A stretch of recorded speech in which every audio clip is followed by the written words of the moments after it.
mungkin lebih dari 500 video YouTube guru gembul dari mungkin nggak nyampe 100.000 subscribe saya udah, kalau nggak salah ya gitu. Saya cukup merasa bosan dengan kata maaf di hampir mungkin 500 itu mungkin 300 maaf lagi. Bahasanya maaf lagi.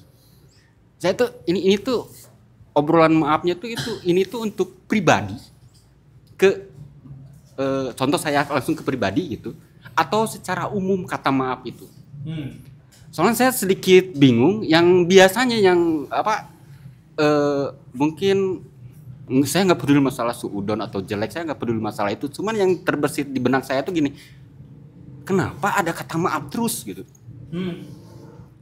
Yang saya tahu kalau ada percontohan atau apa mau mengkritik apa sedikit-sedikit maaf. Atau hal-hal yang kayak pertanyaan ini, silahkan yang mau bertanya. Orang angkat tangan langsung ngomong, maaf izin saya mau bertanya. Ya kan udah silahkan bertanya kan. Ngapain juga minta izin gitu. Contoh itu. Kata maaf ini mungkin setahun yang lalu saya bosan maaf lagi gitu kan. Gitu. Nah, saya menggunakan kata maaf itu terencana dan teratur dan hanya ditempatkan pada kosakata yang menyinggung secara empatik. Jadi saya nggak akan minta maaf kalau isinya adalah kritik. Jadi punten Pak, nanti bisa dicek lagi. Ketika saya misalkan mengkritik pemerintah, saya nggak minta maaf dalam hal itu. Saya minta maaf itu karena penggunaan diksi. Misalkan begini. Sehingga pada waktu itu, mohon maaf ya, ada pemerkosaan yang dilakukan oleh. Nah, sebelum saya menggunakan kata pemerkosaan, saya menggunakan maaf ya. Karena itu adalah kata yang untuk beberapa orang menjadi sangat sensitif. Coba bayangkan akang-akang, teteh-teteh di sini mengalami diperkosa, kemudian trauma. Kemudian ada orang yang mengungkit kata itu menyakitkan. Jadi saya menggunakan kata maaf itu secara spesifik itu terencana. Jadi bukan refleks, tapi memang terhadap kata-kata yang memang memiliki riwayat menyakitkan. Jadi saya sebutkan misalkan, sehingga pada waktu itu, maaf ya, mayat-mayatnya sampai tidak terurus. Nah, saya menggunakan mayat-mayat yang tidak terurus sebelumnya disebutkan dengan kata maaf. Jadi silahkan dicek lagi video-video saya. Kata maaf itu sebenarnya bukan untuk saya mengkritik, maaf ya, maksudnya bukan, tapi menggunakan istilah-istilah itu gitu. Nah, atau saya menggunakan kata maaf itu pada kalimat-kalimat yang hanya sebagian orang mengalami itu. Jadi saya harus minta maaf ke situ. Jadi misalkan ya, ini maaf ya kepada orang-orang Muslim, jangan sampai ini maaf ya kepada orang-orang Islam, saya ingin menekankan bahwa.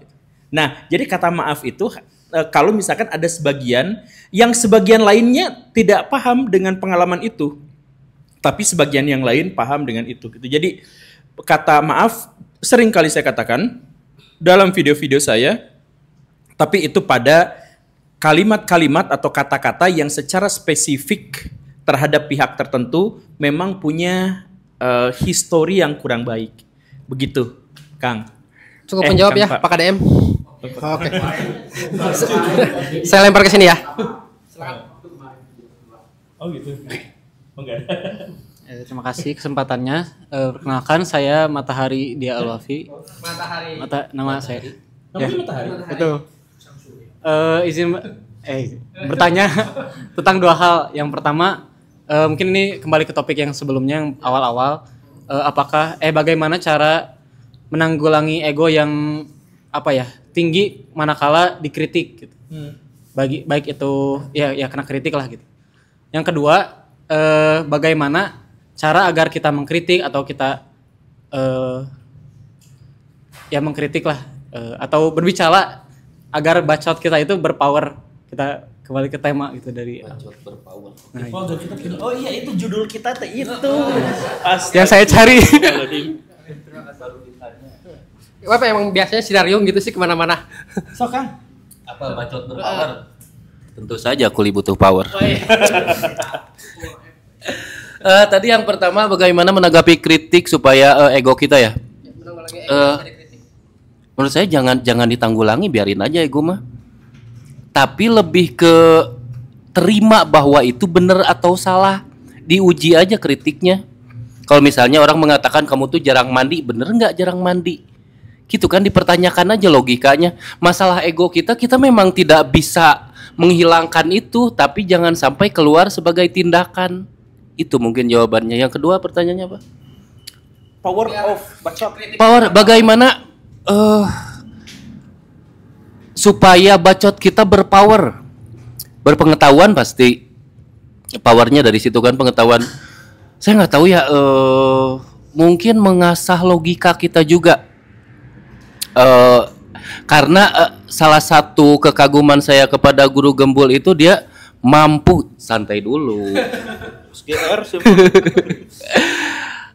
Saya bilang mampu menganalisa sebuah informasi yang misalnya saya mendapatkan informasi yang sama, ternyata kesimpulannya itu jauh dari pikiran saya. Itu mungkin salah satu, saya nggak ngerti istilahnya apa, saya suka pusing dengan istilah-istilah Pak. Jadi intinya gitulah, mungkin mengasah logika kita, belajar menganalisa informasi dari satu informasi ke informasi sehingga mendapatkan kesimpulan titik.